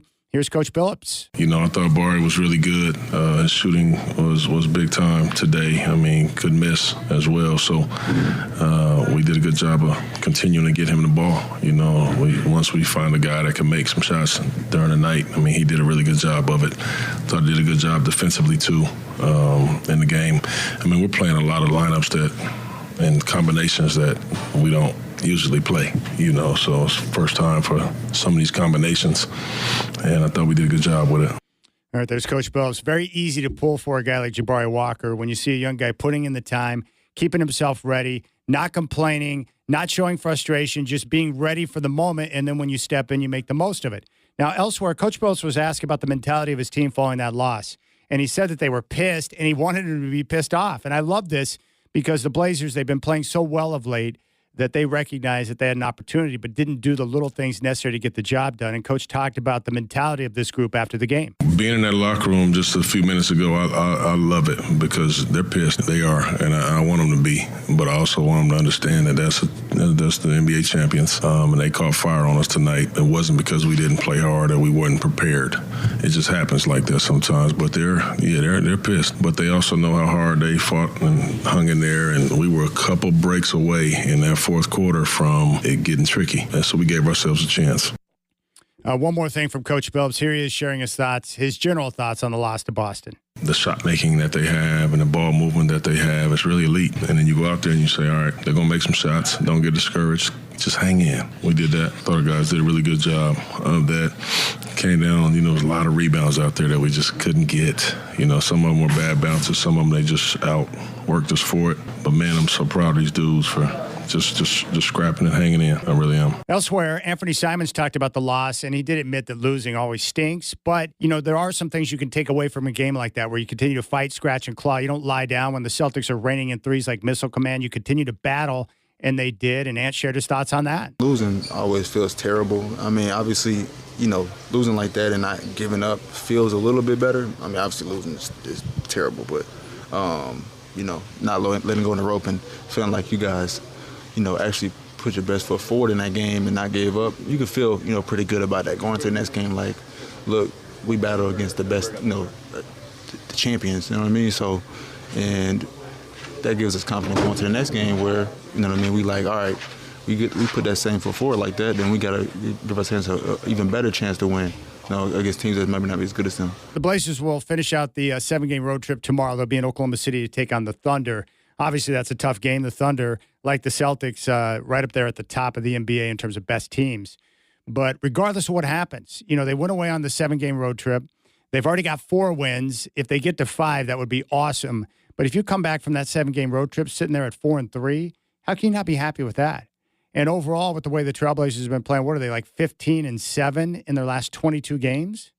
Yeah, they're in a good spot right now. But most importantly, we're seeing the young guys continue to emerge and develop. Scoot and Shaden last night were both effective. We talked about Jabari Walker and the way he was able to play. We're seeing some flashes from Donovan Clingan.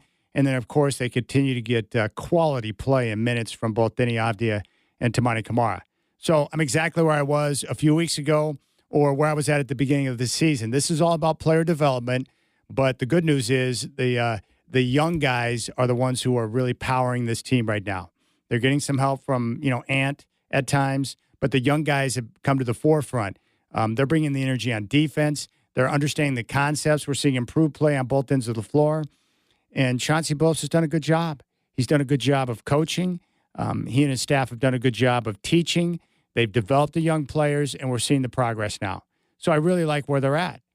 Now, what does this mean for the summertime? I don't know, but I do know that the franchise will have data that is necessary to evaluate what they have as they continue the pursuit of continuing to add to their current core.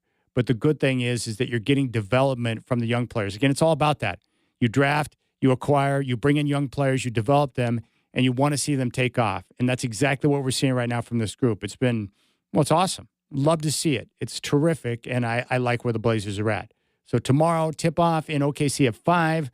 Game day with Brendan Slaughter at 3. I'll have the Trailblazer pregame show at 4 here on your home of the Blazers, 620 Rip City Radio. All right, one last thing before we get to Luke Walton, who we're going to hear from in just a minute. I had a chance to speak with him yesterday. We're getting ready for Bill Walton's celebration night coming up Sunday at Moda Center with the Pistons in town. Tip-off at 6. Tickets at trailblazers.com. And it's going to be tie-dye headband night for everyone as we celebrate the life and career of Bill Walton. And it's the way he would want it, a celebration of life, not a bunch of people sitting around sad and crying because he's passed away. But I do want you to join me right now in the fight for ALS. You have a chance to make a difference. We can be a part of this and really try to put the stranglehold on this horrendous disease. So right now, you can go to our homepage and take part in our 50-50 raffle benefiting ALS Northwest. It's powered by our friends at Coors Light. Go to our homepage, RipCityRadio.com. Scroll down to the 50-50 icon. Once you click that, it will take you to our raffle page.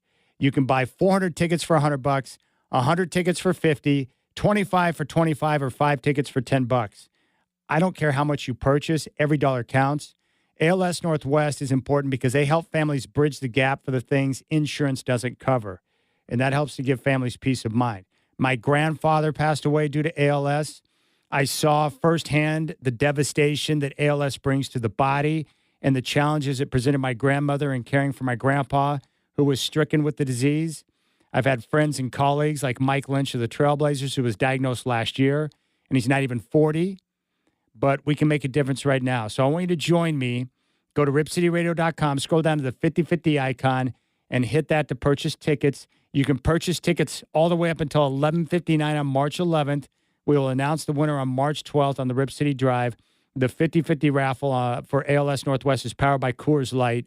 Thank you for your help. Now, if you're buying tickets, because of the regulations and the laws, you've got to be across the bridge in Oregon. So if you're one of my friends in Southwest Washington, I live on that side as well. Just drive across the bridge into Jansen Beach like you're doing a little old school sports action. Make your purchase and then carry on. Again, I don't care how much you purchase. I just want you to take part in the fight because every dollar counts. And we can make a real difference for this horrendous disease. So there you have it. You have until 11:59 on March 11th. We'll announce the winner on March 12th. It'll give you a chance to make a couple of bucks, but most importantly, give to a very important cause.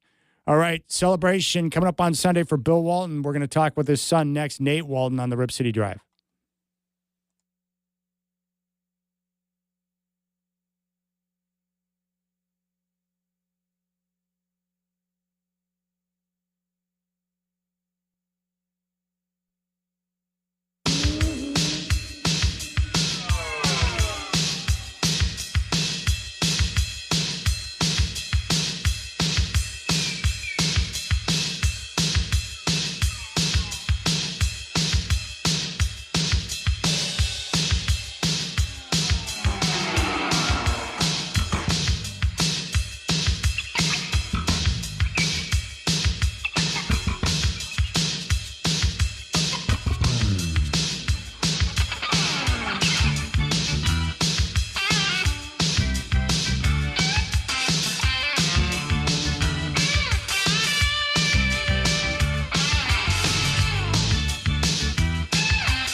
All right, we heard from Bill's wife, Lori, earlier today, and now I want to have a chance to play an interview for you I taped yesterday with his son, Nate Walton. If you didn't hear it, I was on the Trailblazers pregame show, but I think it's one that's well worth a listen because there's nothing like insight to an individual like family. And his son was a basketball player, but now killing it in the financial world and has made quite a name for himself.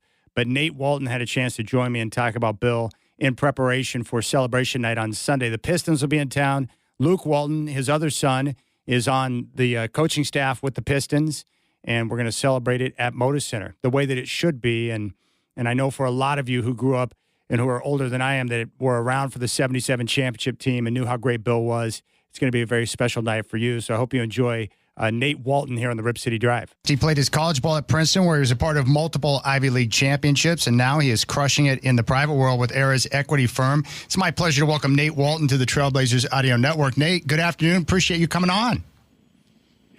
Good to talk to you, Chad, and excited for the Bill Walton tribute night Sunday night in Portland. Yeah, me too. Bill, as you know, meant everything to everyone here in the city of Portland and has for a long time. You know, in regard to you and the rest of his sons, Bill once said that his three main keys to raising you were keeping your lives as normal as possible, remind you how fortunate you are that the family was able to earn a living through sports, and emphasize his love for you, that it was unconditional and endless. How did he do with that mission?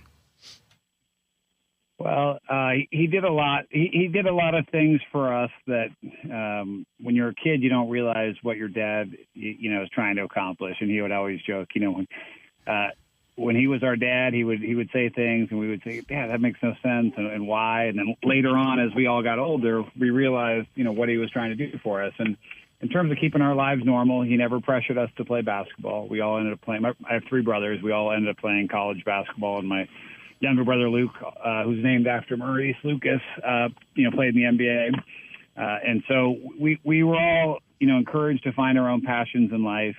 And then, in terms of the other stuff, he wanted us to focus on trying to be good human beings and go through society and go through the world trying to make a positive difference. And he was a big believer in leading by example. And so he would always, try to do the best that he could every day. And he always recognized it wasn't possible to be perfect, but you could try every day to do a little bit better. And I think, throughout his life, he lived that ethos, and, he sure loved Portland, and he loved when people would come up on the streets and say, "Hey, Bill, I'm from Portland," or "Hey, I was there in 1977. And, that probably happened 10,000 times in our life. Yeah.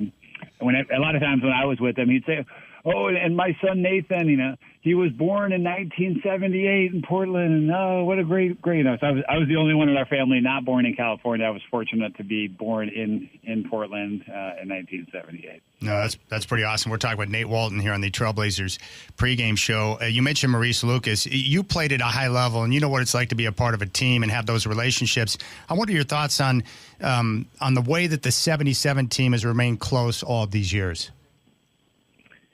My dad always talked about the best thing about sports is learning how to work with other people, and people from all different backgrounds and all different, places and personalities. And he would say, the true greatness of sports is when you get, people to come together and be better than they would be individually. And I think, he had that at UCLA. He had that later on in his career in Boston in the 1986 season. And he had that in Portland. And those were kind of the three times in his life. Although if you ask my dad, he also had it in high school and maybe in his mind even in junior high. But the three kind of at the center stage was UCLA, Portland, and Boston. And the Portland connection with Maurice Lucas and Lionel Hollins and Johnny Davis and all these guys, he was always just so thankful and appreciative of them as teammates. He was thankful of the coaching staff, because for him that was, the kind of the pinnacle of success. And that, when they beat the Lakers and they beat Kareem and they beat Dr. J and the 76ers, he would tell us the stories about how nobody thought that was going to happen. I think they were the youngest team, youngest starting five, certainly at the time and maybe still to date, to win an NBA championship. So they were a relatively young team full of people who were, proving the naysayers wrong, and doing it in a fun style of basketball, which was an up and down game, but playing, unselfish basketball with a lot of solid defense. And if you ask him, Maurice was the key to all of that. And, Maurice set the tone, and Maurice did all the little things to make it all happen. And he was just, a lifelong friend of Maurice's, obviously named my brother after him. And, when he passed away, we were sad that he left us, but we were happy that he was going to get to see Maurice. So. Yeah, that's great. In Portland, Nate, we always know him for the title in '77, the way that he was an ambassador for the game, the relationships he had with his teammates and the city and what he stood for. He leaves an amazing legacy, but that's how we know him as Bill, the basketball player, and what he stood for. But what are the things you remember most and hold dear to your heart from him as a father? I think from our perspective, what we loved the most about him was just his constant positivity and optimism. It's no matter what was happening in your day, what was going on in your life, you'd pick up the phone, you'd call him, and within 5 minutes you'd feel better. And he would say, look, the world, things may be going on in your life or the world, but they're not that bad, and ultimately it's all going to be great. And, he just had this amazing way to go through life. And, some people would ask, how does he do it? And to this day, I still don't really know how he did it, other than he chose happiness. He chose positive energy. He chose to look into the best sides of people and give people the benefit of the doubt. And I think as just, a human being, to have that kind of positivity around us, throughout the majority of our lives, I mean, that's just a real gift that he gave us. One thing, I spoke with Roy Firestone once, and he told me about how your father would join him on his show Up Close. And, your father struggled with a speech impediment or a stutter at one time, and Roy continued to encourage him, and then he eventually became a dominant broadcaster. What was it like? I admire that because he overcame a big struggle, and I can look to that and understand that. So what was it like for you to see him overcome that and become, the broadcaster that everyone knew for years, because he once he got going, he wouldn't stop talking? Yeah, from our perspective, I don't even think we were surprised in the slightest. I mean, he was maniacal in his preparation for things. And so, at one point in his adult life, he decided he was going to try to learn how to play the piano. And every single day he would practice the piano at 5 a.m. And he would just learn. And he was always trying to get better at things. And, people don't realize the amount of preparation he would do for every single basketball game he announced. And, you think about quotes like guys like Michael Jordan and others have, and Kobe Bryant and LeBron, where they say, I want to bring my best every day. And my dad would always say, in the NBA, everybody's a really good player, but the best players know how to bring their A game every single night. And they come up with ways to motivate themselves on a road game in the middle of February when it would be easy to give, 70 or 80% effort. And, my dad's view is the best players and the best people in their professions, and he would use Jerry Garcia as an example of this.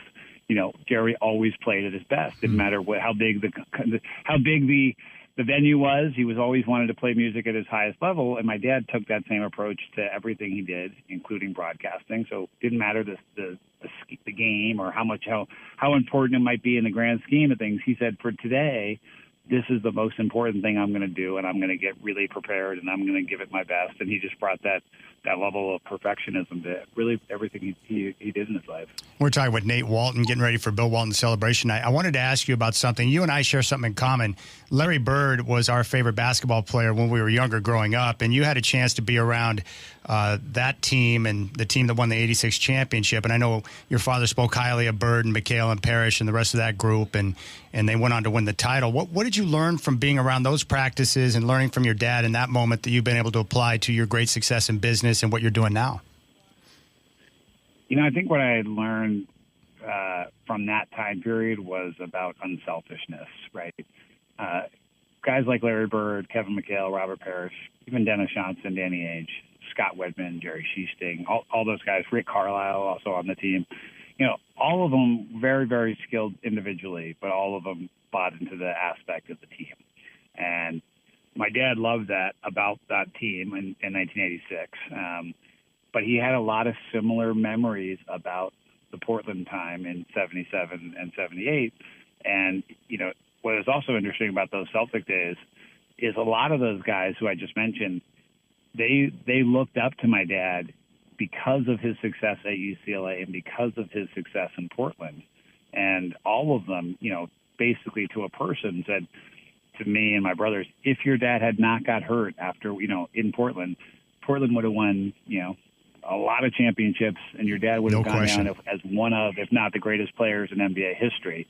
And my dad would kind of, try to change the subject and move on. But it was pretty cool to see these guys who we kind of idolized as young, adolescents say that about our dad. And we're like, wow, we knew he was pretty good, but not that good. I mean, this is Larry Bird talking, Kevin McHale talking, Robert Parrish talking, and they were very, very complimentary towards him. Well, I wanted to let you know, I don't know if you've heard this story. I spoke with Johnny Davis yesterday, and, he had 11 years in the NBA, 24 years as a coach. He had 3 years as an executive, so he had an entire career in basketball.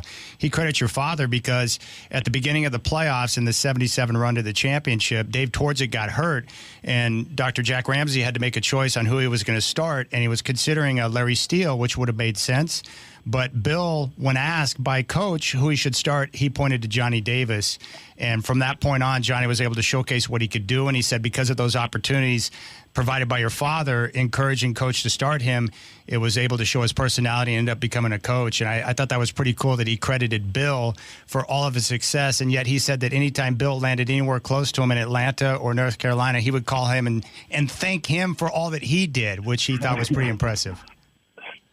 Well, we're on the radio, so you can't see my face, but I'm just laughing because of the lots of conversations we've had with my dad that have very similar conversations where he'd say, Johnny Davis changed the Portland Trailblazers. He made us the champions. He was the fastest player I have ever seen on a basketball court. He would run up and down and just score layups. Him and Lionel would just get out in front of everybody, and Maurice and I would just throw it out in front, and they would chase every loose ball down, no matter how bad I overthrew the outlet pass. And he would talk about he would say how great of a player Johnny Davis was, and then he would say, but there's also no better human being in this world than Johnny Davis. And so my brother Luke and I, about a year ago, we were going to go down to Asheville, North Carolina, and go with our families and check it out. And he kept saying, "You got to call Johnny. You got to see Johnny."